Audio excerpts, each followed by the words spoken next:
Mae ffydd a chymuned at BywydCampws yma I bawb os oes ganddyn nhw ffydd neu beidio. Mae gan ffydd at BywydCampws leoliadau ar y ddau campws. Mosg y Brifysgol a'r goleudi sydd ar campws Singleton ac mae'r hafan yma ar y bai. Mannau I ymlacio i'r llefydd hyn.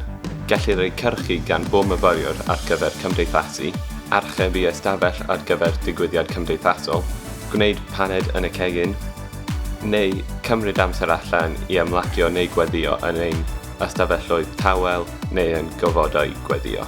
Rydym hefyd yn cynnal nifer o gweithgareddau bach fel cwrdd a chymysgu ar gyfer pobl sydd eisiau cymdeithasu mewn grwpiau bach.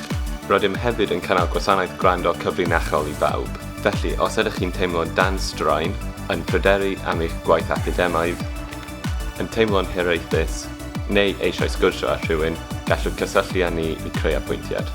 Rydyn ni'n rhedeg grŵp cymorth profedigaidd I unrhyw un sydd wedi cael profedigaidd sy'n cwrdd yn wythnosol. I'r rhai sydd yn ansicr o cwrdd mewn grŵp, rydyn ni hefyd yn cynnig cymorth un I un. Mae'r tîm ffydd yn cynnwys capaniad cyswllt a cynrychiolwyr ffydd o groestoriad eang o grefyddau a chredoau. Os ydych chi'n byw oddi ar y campws, dylech chi gwybod am ein tîm cymunedol. Mae'r swyddog cyswllt cymunedol a'i chydweithwyr yn gweithio yn y gymuned leol ac yn llety myfyrwyr yn y ddinas. Os oes gennych chi bryder am eich amgylchedd byw eich cymdogaeth, yna cysylltwch â Cymuned at BywydCampws.